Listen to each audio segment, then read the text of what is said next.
Bismillahirrahmanirrahim. Assalamualaikum warahmatullahi wabarakatuh. Alhamdulillahi rabbil alamin. Wassalatu wassalamu ala ashrafil anbiya'i wal mursalin wa ala alihi wa sahbihi ajma'in. Allahumma ati nafsi taqwaha wa zakkiha anta khairu man zakkaha anta waliyuha wa maulaha. Amin. Allahumma amin. Amma ba'du. Ikhwatul iman, ikhwatu fid din, a'azakumullah wa uhibbukum fillah. Alhamdulillah, summa alhamdulillah. Alhamdulillah ikhwan, dengan limpah kurnia daripada Al-Aziz Al-Hakim, ada ruang kepada kita dalam majlis ta'lim bersama dengan mursyid yang kita hormati lagi kita raikan, Al-Fadil Ustaz Adnan Sa'ad hafizahullah. Alhamdulillah ikhwan, pada waktu ini mengisi ruang yang ada ini, Tuan Guru kita Ustaz Adnan Sa'ad memilih satu tajuk kecil, iaitu tajuk berkenaan dengan adab. Apakah yang dimaksudkan dengan adab peradaban? Merujuk kepada makna yang dipakai oleh ahli pendidik kita, para ahli tarbiyah kita. Dia merujuk bila sebut adab, dikatakan dengan makna as-suluk. Itu dari segi bahasa, bermakna suatu jalan, suatu keadaan. Itu dikatakan adab. Merujuk kepada makna yang kita nak pakai dalam tajuk ilmu akhlak ini, dikatakan halun li nafsi da'iyatan laha ila af'aliha min ghairi fikrin wala ru'yatin. Merujuk kepada makna keadaan diri seseorang, keadaan jiwa seseorang, yang keadaan itu da'iyatan laha ila af'aliha, yang keadaan itu dia memberi suatu tindak balas, suatu respon kepada suatu keadaan yang lain, min ghairi fikrin wala ru'yatin, tanpa dia perlu fikir panjang dan tanpa perlu dia meneliti, merenung panjang. Bila dia berjumpa dengan satu keadaan, dia terus boleh bagi respon, tindakan. Yang tindakan itu dia bagi tanpa perlu dia fikir panjang dan tanpa perlu dia nak kena beri perhatian yang panjang. Maka yang tu dikatakan adab. Karena itu dikatakan fa in kanatil hay'atu bihaitsu tasduru anha al-af'al al-jamilah al-mahmudah aqlan wa syar'an summiyat tilkal hay'ah khuluqan hasanan. Kalau dia bagi respon yang dia bagi respon pada satu keadaan, tindakan dia bertindak kepada suatu keadaan, tindakan dia melibatkan perbuatan dia, melibatkan perkataan dia bertindak, dia cepat bertindak kerana suatu keadaan depan dia, yang sekiranya tindakan dia itu tindakan yang cantik, yang terpuji, yang elok pada akal dan pada syarak, maka yang itulah dikatakan dia telah memiliki akhlak yang baik dan adab yang baik. Tapi kalau tindakan dia itu tindakan yang membawa kepada qabihah, kepada yang buruk, maka dinamakan tindakan dia itu sebagai akhlak yang buruk ataupun adab yang buruk. Jadi adab bermakna suatu respon kita, respon lisan ke, respon perbuatan ke, ataupun diam, itu satu respon. Bila kita diam, sama ada muka kita berubah, mata kita berubah, body language kita terhadap satu keadaan. Bila katalah kita nampak orang tua, Nampak orang tua tak teh, duk bawa barang. Kita tengok-tengok, kita tak payah fikir panjang apa kita kena buat. Mulut nak kena kata apa, badan nak kena kata apa. Terus kita bertindak. Pada logik akal, tindakan kita membantu orang tua tu baik, dan syarak memberi pujian pada tindakan kita, maka itulah yang dikatakan kita telah pun beradab. So adab, kalau kita nak kena fikir panjang, tengok satu orang tua nak lintas jalan, kita kena fikir panjang. Aku nak tolong ke tak tolong? Nak tolong ke tak tolong? Itu bermakna kita telah memberi respon yang lambat pada adab. Bermakna ketika itu boleh dikatakan adab dalam diri kita tidak sempurna. Juga demikian benda buruk. Kita tengok suatu benda buruk, respon kita macam mana pada benda buruk? Kalau respon kita cepat mengambil benda buruk tanpa fikir, tanpa perlu merenung, terus kita ambil benda buruk, secara akal dan syarak benda itu adalah buruk, maka kita dikatakan telah pun beradab dengan adab yang buruk. Maka setiap kali kita menunjukkan action kita pada adab yang baik, kita mendapat pahala. Setiap kali kita memberi action kita pada adab yang buruk, akan ditulis dosa pada kita. Ikhwatul iman, a'azakumullah wa uhibbukum fillah. Terdapat suatu riwayat yang diperselisihkan oleh para ulama tentang sanadnya. Sampai akhirnya para ulama menyatakan sanad ini adalah sanad yang dhaif, sangatnya lemah. Tetapi dalam pendidikan, dalam tarbiyah, hadis ini diambil mafhum dia, diambil makna dia. Itu ada satu perkataan yang disandarkan kepada Nabi tapi dia secara dhaif. Dikatakan Nabi kata, "Adabani Rabbi fa ahsana ta'dibi." Alangkah Nabi, aku telah dididik oleh Tuhanku, diberi adab oleh Tuhanku, maka alangkah indahnya adab yang Tuhanku beri pada aku. Riwayat ini riwayat yang tidak kuat. Tetapi ulama tarbiyah dalam buku tarbiyah mereka ambil, mereka letak kerana untuk menyatakan adab itu sememangnya ada pada diri Nabi. Lebih-lebih Aisyah radhiyallahu anha menyebut kana khuluquhul Quran, adalah akhlak Nabi, adab Nabi keseluruhannya adalah Al-Quran. Maka Allah memberi endorsement dalam ayat yang suci, wa innaka la'ala khuluqil azim. Allah kata sesungguhnya engkau Muhammad berada di atas adab dan akhlak yang cukup tinggi. Azim, yang cukup besar, yang cukup agung, yang cukup terpuji. Karena itu ada seorang sahabat Nabi bernama Sahal bin Sa'id As-Sa'idi. Dia pernah menyebut tentang suatu doa yang dia pernah dengar Nabi baca. Riwayat ini katakan riwayat yang hasan dalam riwayat Ahmad. Sahal bin Sa'ad As-Sa'idi, dia kata dia pernah dengar suatu perkataan daripada mulut Nabi. Nabi kata la tudrikni zamanun aw la tudriku zamanan la yuttaba'u fihi al-alim wa la yastahya min al-halim.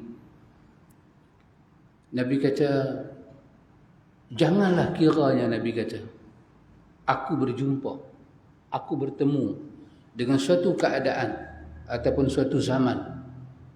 Dalam zaman ini ada dua perkara. Kalau boleh, aku tak mau jumpa. Apa isi zaman itu? Yang pertama, la yuttaba'u fihi al-alim.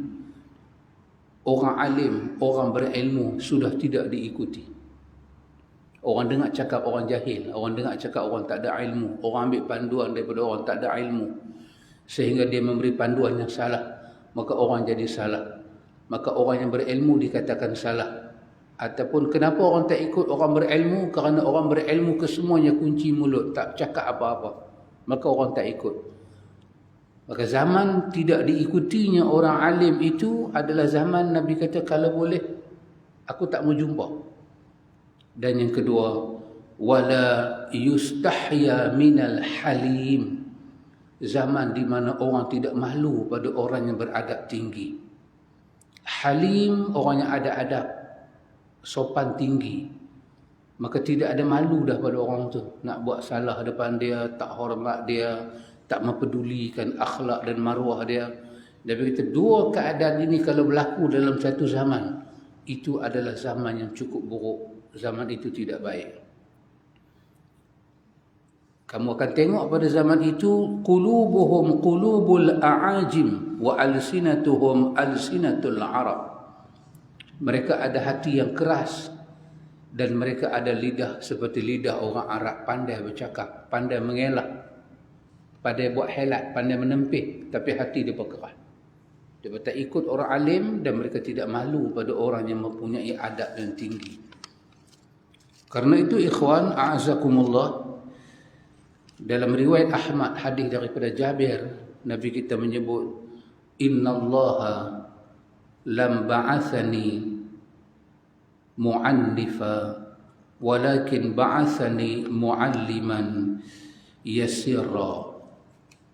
Hadis ini hadis sahih riwayat Imam Ahmad, hadis Jabir.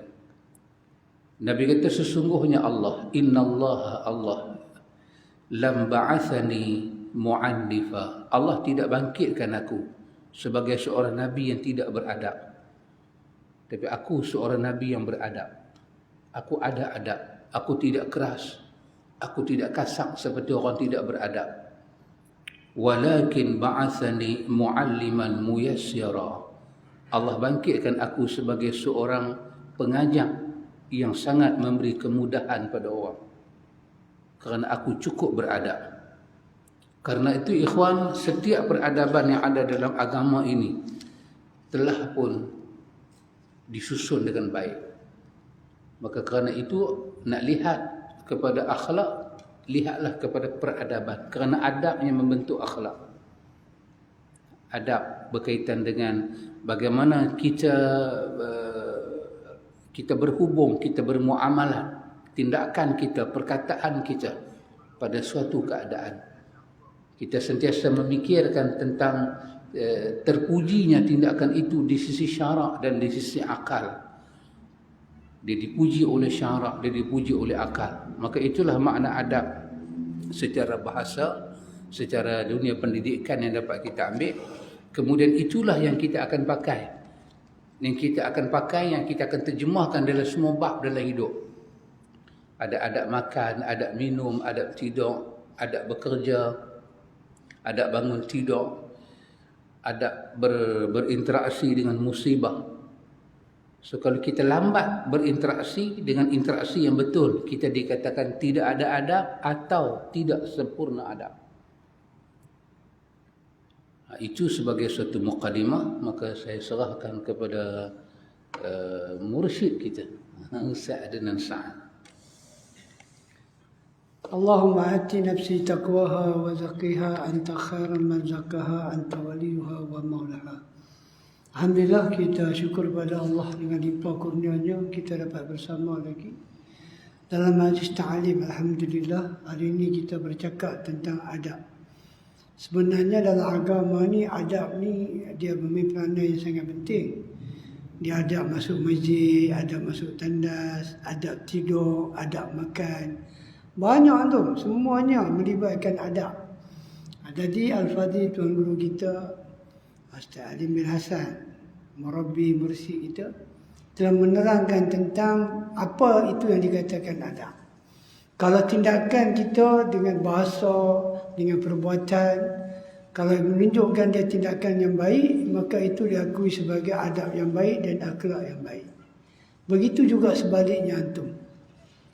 Saya hari ini nak kongsi dengan antum adab juga, tapi adab dalam menuntut ilmu. Sebab kita hari-hari duduk belajar ilmu ni, hari-hari kita datang siang, malam, pagi, petang. Jadi kita kena tahu, para ulama kita letak adab sebagai penuntut ilmu. Lebih kurang antum ada dalam 7 adab yang kita kena tahu apabila kita menuntut ilmu. Baik, adab yang pertama antum, yang paling penting adalah niat kita. Adalah niat kita. Sebab Allah sebut wa ma umiru illa liya'budullah mukhlishina lahuddin. Kan Al-Bayyinah kan 5. Tidaklah mereka diperintahkan untuk menyembah Allah, untuk beribadat kepada Allah melainkan untuk mengikhlaskan niat kepada dia. Itu juga hadis Umar Khattab radhiyallahu anhu di Bukhari kan, innamal amalu binniyat. Jadi niat ni sangat memainkan peranan antum. Dalam hadis riwayat Imam Abu Dawud dan Ibnu Majah antum tengok Nabi kata apa? Qala Nabi SAW, man ta'allama ilman mimma yubtagha bi wajhillah azza wa jalla. Siapa yang menuntut satu ilmu, dan sepatutnya ilmu yang dia tuntut tu, dia datang majlis ilmu ni untuk mencari wajah Allah, untuk cari redha Tuhan. Sepatutnya dia kena ada niat macam tu. Nabi kata, Nabi kata la yuta'allimuhu illa liyusibu bihi 'ardan minad dunya.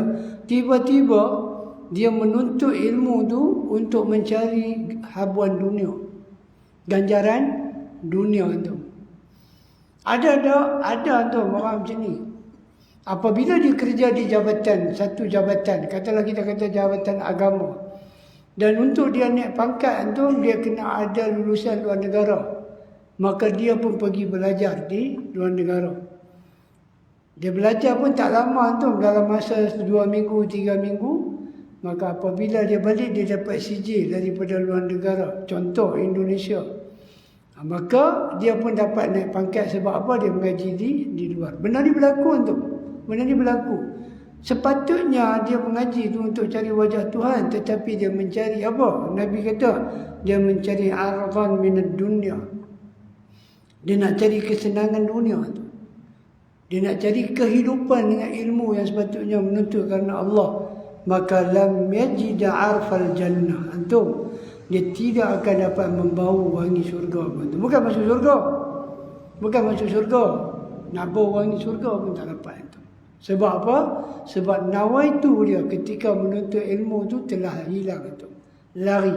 Jadi dalam adab menuntut ilmu, yang pertama kita mesti sentiasa baiki niat kita kerana Allah Ta'ala. Itu pertama. Yang kedua tu, kita kena buat apa? Kita kena selalu berdoa. Kita main majlis ilmu ni antum, kita kena berdoa. Kita jangan main saja tanpa doa, jangan.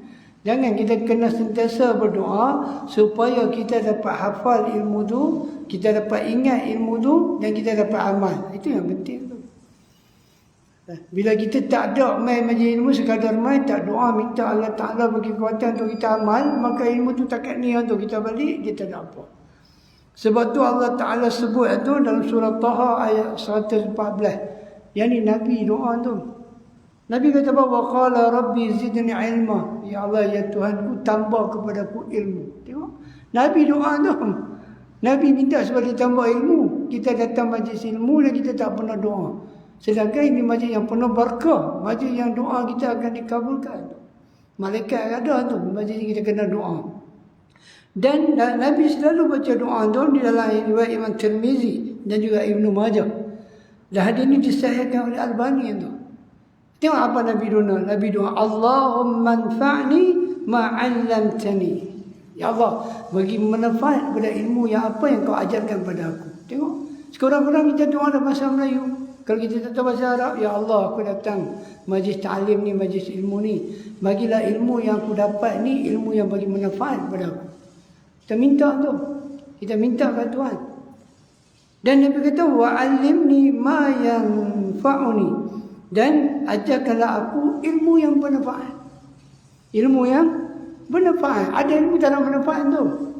Ada ilmu tak ada manfaat. Ilmu mimpi, ilmu-ilmu yang bukan dalam Quran dan Sunnah ni semua tak ada manfaat tu. Dan ada juga ilmu tak manfaat ni apa yang tu, apabila kita belajar kita tak dapat amal. Jadi ilmu tu walaupun dia Sunnah, walaupun daripada Quran dan hadis, kalau kita tak dapat amal, bermakna ilmu tu tak bagi manfaat apa kat kita. Dia sekadar pengetahuan. Anda tengok Nabi minta macam mana. Ya Allah, beri manfaat pada apa yang kau ajar pada aku, dan ajarkanlah aku ilmu yang manfaat. Tengok. Wazidni ilmu, dan tambahlah kepada aku ilmu pengetahuan. Tengok tu. Ni adab tu, adab dalam menuntut ilmu. Sebab tu kadang-kadang ilmu kita ada ilmu, kita tak dapat amal. Kita tak dapat amal. Kenapa? Kerana kita tinggal sunnah Nabi SAW.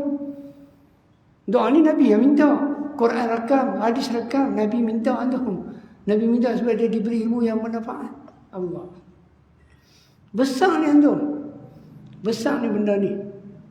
Yang kedua, kenapa? Kena sentiasa berdoa apabila datang majlis ta'lim. Yang ketiga antum, apa dia? Para ulama kita kata mesti bersungguh-sungguh dalam menuntut ilmu.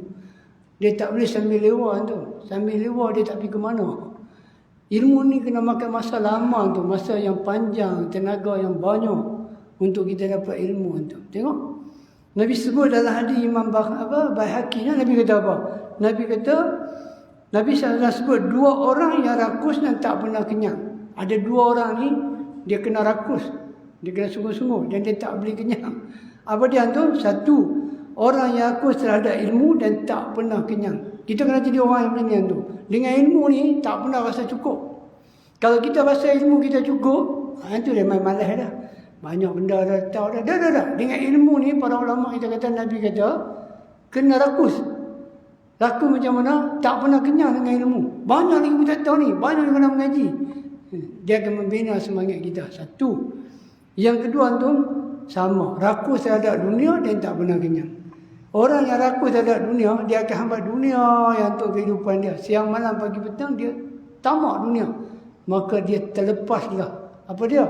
Rakus terhadap ilmu. Ada dua ya Nabi beritahu. Sama ada dia rakus terhadap majlis ilmu ataupun dia rakus terhadap dunia. Dua golongan ya. Jadi kita nak masuk golongan mana? Kita masuk golongan yang mana? Bukan kita tolak dunia, tapi kita juga cinta kepada ilmu. Tengok. Allah Ta'ala kata, وَابْتَغِي مَا آتَاكَ اللَّهُ دَارُ الْآخِرَةِ فَلَا تَنْسَى نَصِيبَكَ مِنَ الدُّنْيَا. Tengok, bersungguh-sungguhlah untuk akhirat, tapi jangan lupa nasib kamu di dunia. Tengok. Yang keempat antum, apa dia? Mesti menjauhi maksiat. Ini punca kadang-kadang ilmu tak boleh dekat antum. Ini punca ilmu tak boleh sampai ke hati antum. Apa dia? Kerana kita masih lagi terlibat dengan maksiat. Wa na'udzubillah min dzalik. Hadis ini riwayat Imam Tirmizi antum. Antum tahu Nabi kata apa? Innal 'abda, sesungguhnya seorang hamba, iza aqta qati'atan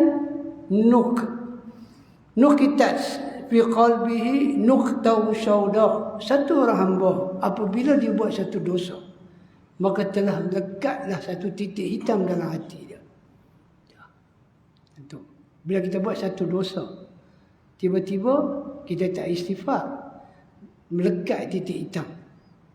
Fa idza huwa nazzagha wasta'fara wa taba suqila qalbahu. Tengok, apabila dia meninggalkan dosa itu dan dia meminta ampun kepada Allah dan dia bertaubat, maka hati dia akan dibersihkan. Dia sebut astagfirullah, dia tinggal dosa, dia tak buat dah, hati dia akan dibersihkan, titik hitam tu akan hilang. Nabi kata, wa in ada zaidun fiha hatta ta'alwa qalbahu wa huwa ran. Dan apabila dia menambah dosa, dia menambah dosa demi dosa sehingga hati dia ni menjadi ran. Apa dia? Hati dia tu dah jadi ditutupi. Ditutupi. Bagaimana Allah sebut dalam surah Al-Mutaffifin.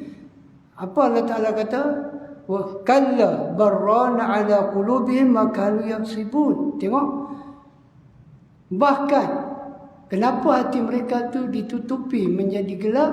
Kerana apa yang mereka usahakan. Apa dia? Dia buat dosa tu. Jadi sebagai penuntut ilmu, perkara yang paling penting yang para ulama sebut, apa dia? Menjauhi maksiat. Ini satu benda yang bukan mudah tu. Ini satu benda yang kita kata susah. Sebab tu kadang-kadang ada ilmu yang dekat, ada ilmu yang tak dekat.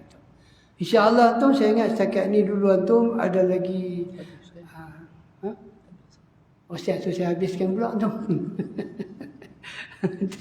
Yang kelima tu, apa dia tu? Yang kelima, selalu bersikap tawaduk.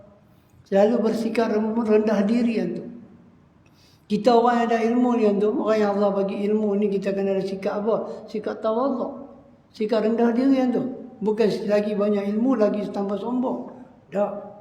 Itu bukan adab orang menuntut ilmu. Orang menuntut ilmu dia bukan macam tu. Dia bukan cakap besar tu. Dia bukan cakap besar. Saya ni cakap Quran ni jangan cakap bagi tahu ayat mana pun saya tahu Berapa orang tu cari ayat berpuluh tahun tak jumpa, saya beritahu dia jumpa.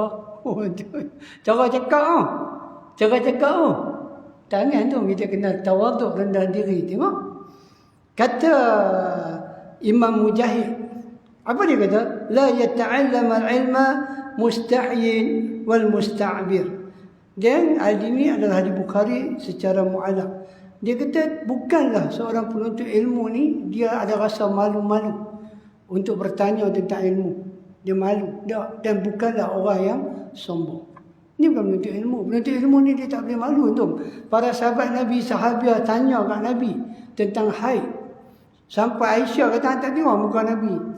Sampai jadi merah, malu. Punya dalam dia tanya. Jadi penuntut ilmu ni bukanlah penuntut ilmu ni orang yang malu-malu nak tanya. Tak boleh tu. Dan bukanlah penuntut ilmu ni orang yang sombong. Orang yang sombong ni dia tak dipanggil penuntut ilmu tu. Ilmu tak boleh menjadikan kita sombong. Tiba-tiba ilmu menjadikan kita sombong. Ilmu apa yang kita belajar? Ilmu apa yang kita ambil ni sampai kita jadi sombong? Sampai sifat tawaduk semua tak ada. Sampai tak ada sifat tawaduk ni, ilmu apa ni? Cakap pun satu macam ranggi. Orang kita kata ranggi. Apa ni yang tu? Tak, ilmu akan menjadikan seorang manusia ni tawaduk. Bagaimana Nabi SAW seorang yang tawaduk tu. Sentiasa tawaduk. Jadi yang keenam tu, apa dia? Mengamalkannya. Ilmu akan hidup dengan amalan. Sunnah akan hidup dengan amalan. Sunnah bukan hidup dengan belajar saja. Sunnah bukan hidup dengan belajar saja. Dan tu sunnah akan hidup dengan mengamalkannya. Tengok. Dan kata Nabi SAW tu dari Abu Bardah Al-Aslami radhiyallahu anhu. Tengok Abu Bardah kata apa? La yazalu khadima 'abdi yawmal qiyamah hatta yus'ala an umurihi fima afna. Tidak akan berganjak kaki seorang hamba di hari kiamat nanti sehingga dia ditanya tentang 4 soalan. Yang pertama, apa dia? Umurihi fima afna. Umur habis kat mana? Umur habis kat mana? Tu. Kita punya umur, dari kita dah tua tu. Salim muda lagi. 40 pun tak sampai. 38 kan? 38 muda lagi. Saya pun dah main 50 lebih. Sampai makan pun kadang-kadang makan seperti sorai. Gigi pun tak putih seperti sorai. Tua dah tu. Tak ada muda lagi. Umur. Di mana kamu habiskan? Oh, tu. Remaja-remaja Alhamdulillah. Muda-muda dapat sunnah. Muda-muda dapat jaga solat. Tu Alhamdulillah tu. Dapat duduk majlis ilmu lagi tu. Alamak. Tengok. Umur kita dah berlalu dah antum. Orang buat bubuk kanji. Ambil bubuk. Bukan buka puasa. Pergi dalam hutan pun pergi makan. Bulan puasa. Allah tu. Itu semua kenangan-kenangan silam. Zaman-zaman jahiliah. Remaja tu. Alhamdulillah ya syukur tu. Tengok. Umur ke mana dihabiskan. Wa an ilmihi fima fa'ala. Dengan ilmu tu apa hang buat. Tu. Apa hang buat dengan ilmu tu? Sekadar belajar? Tak amal? Tak dakwah? Apa hang buat? Ditanya tu. Ilmu tu. Apa hang buat dengan ilmu tu? Tengok. Wa an malihi min aina iktasaba wa fima anfaqa. Harta yang hang dapat ni, dapat kat mana? Dapat dengan jalan rasuah? Dapat projek? Dapat jalan macam mana? Dapat dengan tipu orang? Beli rumah banglo, kereta mahal-mahal, berbiji-biji, anda dapat daripada mana duit hang ni? Dapat daripada mana? Anda tanya. Lepas tu ke mana hang belanja? Kalau hang ambil daripada atal ghulul, atal khianat, harta tipu orang, hang nak belanja fisabilillah. Antum malah tanya, jangan main. Empat perkara ni pasti Allah akan tanya. Ya akhi, wa an jismihi fima abla. Hang punya badan yang sihat, yang elok, yang sadu, seperti saya lihat sadu. Tak ni tu, tak ni sadu ni. Badan kita guna untuk apa? Kita guna untuk apa tu? Tadi dia pantang, dia buka-buka dia tak boleh. Dia geli. Dia geli sikit tu. Itu dia punya kelemahan lah. Antum dah tahu dah saya buat live ni. Tengok dia tak boleh. Dia tadi. Badan kita ni kok mana kita berhabis? Pergi kok mana antum? Jadi antum antara ada ilmu ni antum apa? Kita mesti mengamalkannya. Yang mana kita tak boleh amal, kata Nawawi dalam Syarah Muslim, kita kena istighfar. Kena minta ampun antum. Sunnah Nabi banyak kita tak boleh buat. Kita kena minta ampun. Kita bukan beli seronok. Seronok tak boleh buat sunnah dah. Antum dia wahyu ilahi. Dia wahyu. Kita kena minta ampun tu istighfar. Tengok. Yang ketujuh antum. Apa dia? Mesti mendakwahkannya. Tengok. Mesti mendakwah. Ini adab penuntut ilmu. Antum jangan mengaji simpan. Jangan. Antum kena sampaikan. Orang nak kata apa tak apa antum. Orang nak kata apa kita sampaikan. Saya dulu tempat kerja kan. Saya duduk cakap dengan orang kan. Duduk dakwah sunnah ni. Satu hari satu orang yang kawan saya ni tempat kerja ni. Dia main kat saya. Dia kata ni Pak Nan saya nak tanya tu. Pak Nan ni wasabi kah? Dia beritahu wasabi. Saya kata apa dia wasabi? Alah orang nak ikut Quran hadis tu. Apa satu bukan wasabi. Wahabi. Wahabi. Pak Nan kan dia kata wahabi. Tengok. Dia beritahu wasabi bawah ni. Faham lagi dia beritahu jangan ikut orang yang ikut Quran dan Sunnah. Apa tu? Apa tu? Saya mengajar di surau tu. Imam tu main beritahu kat saya. Orang semua tak ajar Quran dan Sunnah. Han lebih ajar Quran dan Sunnah bersapa? Ustaz semua rumah tak ajar Quran dan Sunnah. Yang tak payah mengajar surau ni. Apa tu? Saya dibuang kenapa? Kerana saya ajar Quran dan Sunnah. Saya pun pening. Kalau tak ajar Quran dan Sunnah nak ajar apa? Dia berkata ustaz rumah tak mengajar Quran dan Sunnah. Yang pergi ajar Quran dan Sunnah bersapa? Imam cakap macam tu kat dia tu. Ini fikir dia.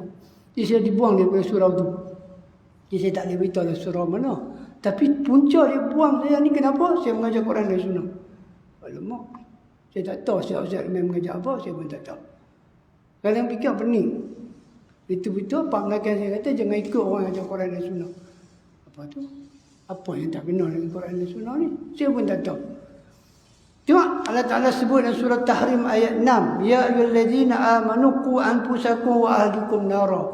Wahai orang-orang beriman, jagalah diri kamu dan keluarga kamu daripada api neraka. Quran suruh kita dakwah kepada keluarga. Dakwah bermula dengan keluarga. Lepas tu baru bermula dengan orang sekeliling. Kita kalau tak dakwah keluarga kita, dakwah kita tak dipercaya untuk. Pasal apa orang tengok dalam surah Al-Asyr ketika Abdullah bin Mas'ud bagi tahu wanita tak boleh pakai tattoo, tak boleh ni apa auto gigi banyak. Ada seorang wanita tua datang, dia beritahu hang kan yang larang benda ni. Kata Abdullah bin Mas'ud dak benda ni Nabi yang kata, hang tengok dalam Quran tak ada. Dia kata aku tengok dalam Quran tak ada pun.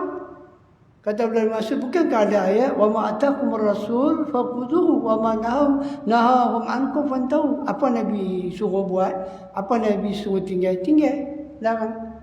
Tengok fakihnya para sahabat. Lepas tu dia buat apa? Dia pergi rumah Abdullah bin Mas'ud, dia pergi tengok ada dak keluarga dia buat benda tu. Lepas tu dia kata, dia mai balik Abdullah bin Mas'ud, dia kata apa? Aku mendapati tidak ada seorang pun di belakangmu, keluarga kamu yang buat benda tu. Tengok. Nampak tu zaman tu zaman sahabat tu. Dia pergi cek keluarga dia. Dia ingat sahabat tu macam mana tu. Tengok. Apabila kita tak mendakwa keluarga kita, kita mendakwa takkan pergi mana. Masyarakat kita keluarga macam betul dia cakap banyak. Tengok. Jadi penting. Apa dia? Kata Imam Qatadah, engkau perintahkan keluarga engkau supaya mereka taat kepada Allah. Dan kau larang mereka daripada derhaka kepada Allah. Itu adalah adab seorang penuntut ilmu. Kita datang untuk ilmu, tiba-tiba tu kita balik, kita biar keluarga kita. Kita tak ada adab dengan majlis ilmu. Kita dikira tidak ada adab dengan majlis ilmu. Walaupun kita mengaji siang, malam, pagi, petang, kita balik, kita tak dakwa keluarga kita. Kita dikira tidak ada adab dengan majlis ilmu. Apa yang kita mengaji? Kenapa tak sampai pada keluarga dia, kita tak bawa dia pun main, nak cakap dia pun tak boleh. Jadi sebagai suami, di mana kita punya tanggungjawab? Sedangkan Imam Qatadah kata, engkau kena ajak mereka taat pada Allah, kau kena larang mereka berderhaka pada Tuhan. Dan engkau sebagai ketua rumah tangga, mesti bantu mereka untuk taat kepada Allah. Mesti ajak mereka macam mana taat pada Allah. Macam mana nak solat cara Nabi, kita kena ajak tu. Kita kena bagi tahu. Qatadah kata itu kerja kita. Itu kerja siapa? Kerja kita tu. Tengok. Kata Imam Al-Khatib, antum tengok dalam tafsir Ibn Katsir, antum kan jumpa para ulama kita ni, ulama-ulama mufassirin ni kata Imam Al-Khatib, sudah menjadi suatu kewajipan bagi seorang muslim mengajar kepada keluarganya, baik anak-anak ataupun kerabatnya. Tengok tu. Hal-hal yang difardukan dan hal-hal yang dilarang oleh Allah. Itu adab penuntut ilmu. Bukan sahaja keluarga kena jaga, kerabat terdekat juga kita kena dakwah mereka. Itu adab tu, adab penuntut ilmu. Berdasarkan surah At-Tahrim ayat 6 ni. Jadi kalau kita datang menuntut ilmu, kita datang, semua macam ilmu kita main, tapi keluarga kita tak dapat bentuk. Kita tidak beradab dengan ilmu yang kita belajar. Apa tu? Kita datang mengaji, kata para ulama salaf kita, tiba-tiba kita tak boleh bentuk keluarga kita. Anak-anak kita tak tahu ke mana, kita tak tahu, aurat pun tak lepas, solat pun tak lagi. Kita telah mengkhianati adab majlis ilmu. Jangan tu. Wa na'udzubillah min dzalik tu. Dan kata seorang ulama, Abdul Malik Ibn Rabi' Ibn Sabrah, daripada bapaknya, daripada datuknya. Anda tengok. Dia, nama dia Abdul Malik. Abdul Malik ni beritahu kat Ibn Rabi', anak Ibn Rabi', dia beritahu kat Ibn Sabrah. Ibn Sabrah beritahu daripada bapak dia ambil daripada tok dia. Apa makna dia? Maknanya dia mendakwahkan sunnah. Dia mendakwahkan sunnah. Bapa ambil daripada tok. Kita mewariskan rokok. Kita mewariskan apa? Rokok. Nak marah-marah tu. Dalam sunnah Nabi tak isap rokok. Ada sahabat isap rokok. Ada Nabi isap rokok. Tak ada. Saya tu cakap dengan orang banyak tu. Last sekali dia tak boleh buat apa, dia tanya satu benda yang isap rokok tak? Tengok. Isap rokok tak? Saya kata tak isap rokok. Oh, tak isap rokok ha? Tak, orang yang jual rokok tu kata orang hanya orang bodoh isap rokok. Tengok. Kalau lah saya isap rokok tu, dakwah saya Nabi ke mana? Ini satu benda yang tu orang sunnah tak betul ada tu. Kita kena Quran Ramadan amal. Ramadan al-Mubarak. Ambil peluang ni. Berhentilah tu. Berhentilah, azam lah tu. Kita azam, saya tu ni saya nak berhenti rokok. Azam tu. Kita doa lah tu. Pasti Allah akan bagi kita berhenti. Boleh berhenti tu. Cuma mau dengan tak mau yang tu. Tengok tu, Nabi kata apa? Nabi kata murus sabiyya bis salah. Suruh anak-anak hamba ni semayang. Tengok. Iza balagha sab'a sinin, bila dia dah sampai 7 tahun. Antum, bila sampai 7 tahun kena suruh sembahyang. Kena suruh sembahyang. Nabi tak kata tuan-tuan 7 tahun baru ajak dia macam Nabi wudu, baru ajak dia bagaimana nak bersuci. Dah. Nabi kata 7 tahun kena sembahyang. Kalau dia nak sembahyang, tentulah dia kena tahu bagaimana nak bersuci. 5-6 tahun tuan-tuan kita dah ajak dia dah tu bagaimana nak ambil wudu, macam mana nak bersuci. 7 tahun kita dah kena suruh dia sembahyang. Makna dia dah lepas dah bab ni tu. Dah lepas dah bab ni. Saya menyarankan kepada pihak-pihak berkenaan, kalau boleh lah tu, Malaysia ni dia kena ubah sistem pelajaran dia sikit. Saya menyarankan, saya bukan kata apa, kalau boleh budak-budak Islam ni 5 sampai 6 tahun sampai 7 baru masuk kelas tahfiz Quran lah tu. Sebelum masuk darjah 1, kita tidak akan ada anak-anak yang buta Quran. Kita tidak akan ada rakyat Malaysia yang buta Quran. Tak ada tu. Pasal pada ni zaman makin mencabar. Mak bapak tu kena keluar pergi kerja tu, bagi duit ke anak RM10, hidup duit sendiri. Kita ada ramai anak-anak yang tak boleh baca Quran. Tak boleh ke orang Islam umur 5, 6, 2 tahun, 7 masuk tahfiz. Azan lah. Tak boleh dah azan dulu. Itu saranan. Kita ada apa? Kita ada MVP yang hafiz Quran. Doktor yang hafiz Quran. JKI yang hafiz Quran. Cikgu hafiz Quran. Boleh ke ada orang lain untuk?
Jadi antum kita akan ada doktor yang hafiz Quran, kita akan ada kerja pejabat yang hafal Quran, bahkan orang-orang yang cuci longkang, kat sampah semua hafiz Quran tu. Kenapa? Dalam masa 3 tu memang boleh hafal Quran. Sekurang-kurangnya antum mereka dah boleh baca Quran. Jadi kita tidak akan ada masalah dah nak kata tak ada imam lah, bila semua tak ada. Tak ada dah antum semua boleh baca Quran. 5, 6, 7. Macam kita hantar sekolah tadika kan? Kita tadika. 7 tu baru masuk darjah 1. Betul? Kita ajar dia baca Quran tu, hafal Quran. Jadi masalah imam semua selesai. Masalah bila semua selesai. Masalah tak tahu baca Quran semua selesai antum. Dan Nabi kita ajak solat antum bila umur 7 tahun, fa iza balagha 10 sinin, bila umur dia dah sampai 10 tahun. Dah sampai 10 tahun Nabi kata fadribuhu 'alaiha. Maka pukullah dia, bukan pukulan yang menyakitkan, pukulan pengajaran antum. Insya-Allah antum itu adalah 7 adab bagi seorang penuntut ilmu antum yang kita kena jaga antum. Supaya antum kenapa? Sebab ilmu kita menjadi barakah antum. Insya-Allah saya nak serah pada Al-Fadhil ataupun nak jawab soalan. Jawab soalan dulu. Soalan pertama Ustaz. Daripada Abu Haq, kita punya Adinda Abu Haq Bangi. Assalamualaikum Ustaz. Siapakah orang yang telah diberikan nikmat dalam ayat ke-7 surah Fatihah? Siratal ladzina an'amta 'alaihim. Orang-orang telah beri nikmat, siapakah mereka? Adakah mereka ini pengikut para nabi yang lalu? Syukran jazilan jazakumullah. Siapakah mereka? Ada pengikut nabi yang lalu. Wallahu ta'ala a'lam. Allah Ta'ala yang maha mengetahui. Dindaku Ustaz Abu Haq, kalau merujuk kepada ayat itu, siratal lazina an'amta 'alaihim, ambil atas sikit, ihdinas siratal mustaqim, siratal lazina an'amta 'alaihim ghairil maghdubi 'alaihim waladdallin. Kalau merujuk pada ayat itu, ketika surah Fatihah diturunkan, zaman dia diturunkan, masa itu tak ada orang lain. Masa itu ada Nabi kita Muhammad dan anak didik dia, para sahabat. Mereka lah yang ada. Maka telah turun sebesar-besar doa ini, ihdinas siratal mustaqim. Kemudian minta kepada Allah jalan yang lurus. Nabi pertama orang yang minta, sahabat pertama orang yang minta. Siratal ladzina an'amta 'alaihim. Jalan lurus, jalan yang Allah beri kepada mereka nikmat. Siapa mereka itu? Kalau pada zaman sahabat, mereka seolah-olah Allah bagi contoh nabi-nabi dulu bersama dengan kaum dia. Itulah orang-orang yang mendapat nikmat. Umat Nuh yang ikut Nuh, itulah yang mendapat nikmat. Maka bila datang ke zaman kita ini, siapakah orang yang mendapat nikmat? Iaitu Muhammad dan anak didik Muhammad. Mereka lah orang yang mendapat nikmat. Itu lebih jelas kita boleh tengok, adindaku boleh merujuk dalam tafsir Imam Ibn Qayyim. Iaitu dia merujuk pada makna siratal ladzina an'amta 'alaihim adalah para sahabat mereka telah mendapat nikmat. Mereka adalah orang yang mendapat nikmat, dan kita nak dapat nikmat seperti mana mereka dapat nikmat. Jadi kita mintalah doa tu, kita bersungguh-sungguh, dan Allah pasti akan beri pada kita nikmat itu. Wallahu a'lam. Ini soalan yang sangat menarik Ustaz, yang kita jarang dapat soalan macam ni. Daripada Asrul Iman. Dia kata, saya kerja dalam hutan. Baru ni dalam perjalanan dalam hutan, ada pokok balak tumbang. Jadi dia melintang jalan. Depa ni kerja perhutanan lah, pokok balak. Okay. Dia untuk teruskan perjalanan, kami kena potong pokok balak tu. Masa kami selesai potong pokok balak tu macam tak mau jatuh. Dia dah potong putui, pokok balak tu tak mau jatuh, dia pun tak boleh jalan. Maka dalam keadaan panik macam tu, kawan saya, dia kata, Assalamualaikum wahai jin Islam. Dia kata lagu tu, terus pokok tu jatuh. Jadi dia tanya boleh ke bagi salam kat jin Islam?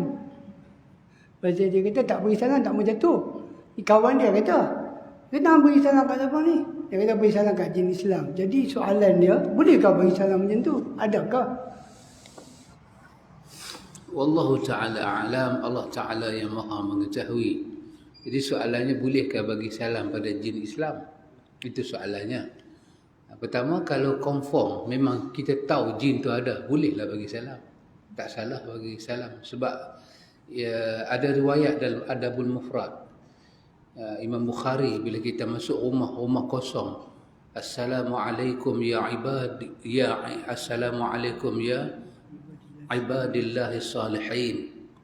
Itu beri pada hamba-hamba Allah yang salih. Jadi pertama kena confirm lah di situ ada jin Islam. Jangan silap jin.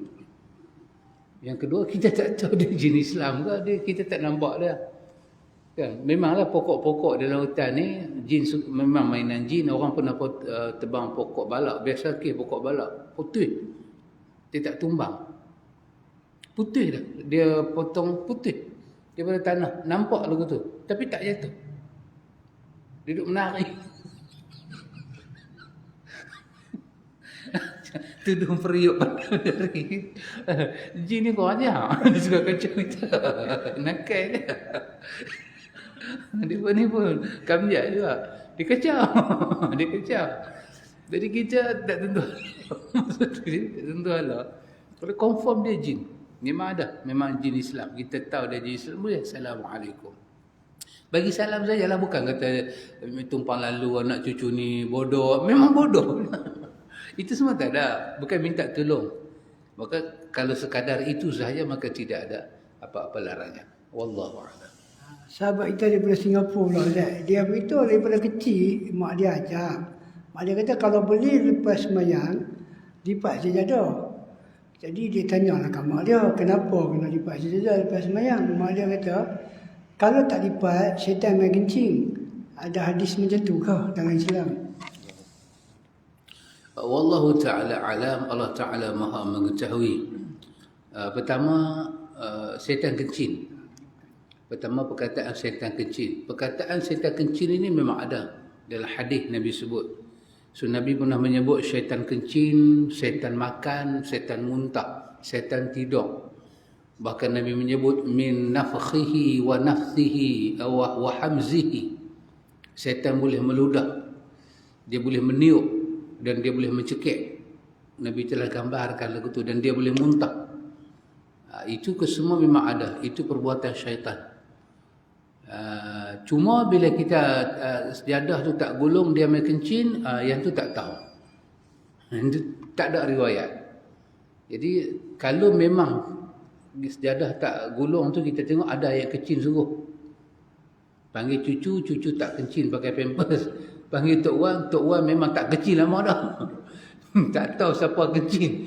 Mungkinlah kot setan. Mungkinlah kot.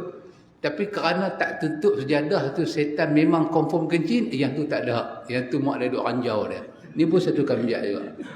Wallahu ta'ala a'lam. Mungkinlah ni apa, kan mak nak ajar adab lah kot. Adab sopan lah. Mungkin kita kata dia nak ajar adab lah.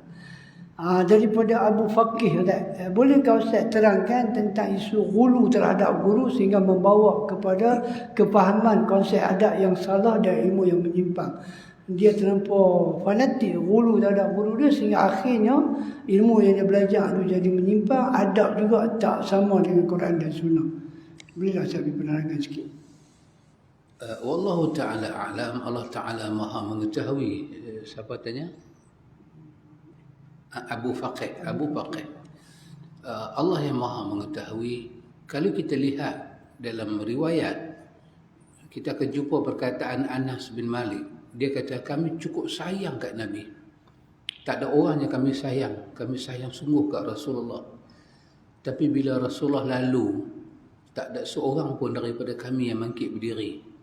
Kerana kami tahu dia tak suka benda tu. Jadi itulah suatu adab yang cukup tinggi. Ghulu dalam bahasa Arab bermakna melampau. Berbuat, bertindak, berkata, melampau. Dia keluar daripada had dan adab. Jadi kita dengan guru tak sepatutnya hulu. Kalau hulu dengan guru, orang cium tangan, dia cium lutut, itu hulu. Orang kalau cium tangan, peluk guru, orang kata sayang. Dia sampai bila guru bangkit, dia cium tempat duduk guru. Yang tu nama hulu. Yang ni penyakit. Cium tapak kaki, cium bekas tempat duduk. Ialah bila guru minum air, kita nak minum balik. Okey lah, masih okey lah kata. Pastikan flu dia tak ada masalah, musim COVID pun tak ada ni sangat. Bolehlah nak minum air, macam kita berkongsi kawan minum air. Tapi kalau dia yakin siapa yang minum air guru tu, itu boleh dapat ilmu dan berkat, yang tu nama dia ulu. Sebab ilmu tak dapat dengan air, ilmu dapat dengan belajar. Kalau ilmu lah dapat dengan air, kami minum air banyak-banyak. Minum air banyak ni dia kencing banyak. Jadi jangan ulu. Tak mau hulu. Apa yang menjadi hak guru, beri hak guru. Bagi salam, hormat dia, duduk majlis dia, sopan santun, itu saja. Lebih jangan. Lebih-lebih itu nama dia hulu. Wallahu a'lam. Soalan akhir Ustaz daripada Anwar Khan. Saya Ustaz daripada dulu dah diajak dah. Lepas solat, lepas istighfar nak zikir betul. Sebelum zikir kan imam-imam dia baca ila rabbi subhanallah subhanallah subhanallah tiap-tiap. Lepas tu dia kata alhamdulillah ala kulli hal baru alhamdulillah. Jadi benda ni sabit dengan hati dah Ustaz. Tambahan. Wallahu ta'ala alam, Allah Ta'ala maha mengetahui. Sahabat Anwar Khan kata, adakah benda ni sabit daripada hadis? Maka saya jawab straight to the point, benda tu tidak sabit daripada hadis. Benda tu hanya penyambung yang dibuat oleh guru-guru tarekat. Dia kata kalau kita terus berzikir subhanallah subhanallah, dia kata macam tak beradab, macam kita terkejut. Maka kita kata ilahana ya rabbana subhanallah, ilahana ya rabbana, wahai Tuhan kami, pencipta kami, subhanallah, maha suci Allah. Barulah kita subhanallah subhanallah subhanallah. Itu dia letak sebagai pengikat, bukan Nabi. Tak, Nabi terus hanya 33 subhanallah, habis ayat kursi subhanallah subhanallah. Maka kalau baca itu, kalau kita baca itu dengan kita menganggap itulah pelengkap, bermakna kita telah melakukan jenayah di dalam peradaban sunnah. Maka yang afdalnya tinggal itu, jangan baca. Itu tidak ada kena mengena dengan wirid yang Nabi tinggalkan pada kita. Wallahu a'lam. Alhamdulillah, kita serah pada Ustaz Adnan untuk buat rumusan sepenuh malam raya ni, buat satu rumusan yang begitu kita nak pakai untuk hari raya esok. Si baju merah dah ayan dah ni. Alhamdulillah antum, kita telah jawab beberapa soalan daripada Nur Khan kan. Dia tanya banyak soalan. Jadi Ustaz suruh saya jawab. Saya kata ada soalan lagi. Sebenarnya itu satu hilah untuk lipatkan diri. Tak ada. Saya dah belajar banyak lah macam mana lipat diri. Antum, saya tutup antum dengan satu ayat Quran surah Al-Hujurat ayat 2. Mari kita sama-sama tengok adab terhadap Rasulullah sallallahu alaihi wasallam. Allah Ta'ala sebut ya ayyuhallazina amanu la tarfa'u aswatakum fawqa sawtin nabi wa la tajharu bil qawli kajahri ba'dikum li ba'din an tahbata a'malukum wa antum la tash'urun. Hai orang beriman, janganlah kamu meninggikan suaramu melebihi suara Nabi. Atau kita ambil dekat tu. Ya ayyuhallazina amanu la tarfa'u aswatakum fawqa sawtin nabi. Jangan kamu angkat suara kamu melebihi suara Nabi. Para ulama kita kata antum, apabila Nabi telah wafat, maka sunnahlah yang dibincang. Adab dengan Nabi ni apa antum? Bila Nabi tak cakap, kita jangan cakap. Bila Nabi cakap, kita cakap. Bila Nabi buat, kita buat. Bila Nabi tak buat, kita jangan buat. Itu adalah adab dengan Nabi. Apabila kita pergi buat benda yang Nabi tak buat dan kita namakan dia agama, kita dikira orang yang tidak ada adab dengan Nabi. Antum, dengan mak bapak tak ada adab pun masalah. Takkan dengan Nabi tak ada adab? Okey. Berapa banyak ni orang-orang tu yang mengaku cinta Nabi, rupanya tidak ada adab dengan Nabi. Mereka melebihi daripada apa yang Nabi kata, apa Nabi buat. Berhulu tu. Jangan. Jadi kita dah faham dah ni antara adab dengan Nabi ni apa? Berhenti cakap mana Nabi berhenti, buat cakap mana Nabi buat. Jangan lebih antum. Sebab itulah tu hanya dalam pelajaran Al-Quran dan Sunnah sajalah ada benda ni antum. Dalam pelajaran ni antum tak akan jumpa ada adab macam ni antum. Dia banyak fikir apa salah, tak mana salah. Itu saja antum akan jumpa. Apa salah, tak mana salah. Jadi antum kita tahu antara adab dengan Nabi adalah berhenti dan jangan cakap apa Nabi tak cakap, dan jangan buat apa Nabi tak buat. InsyaAllah tu sihat badan hari Jumaat. Hari Jumaat tu kita akan ada di sini di Karwar lah. Ustaz Ali akan meneruskan dia punya kitab musibah. Nah ni dah kita pakai format baru. Bulan 2 tu Ustaz saya iklan saja. Bulan 2 kita dah tak gaduh sekali dah. Kita bercerai.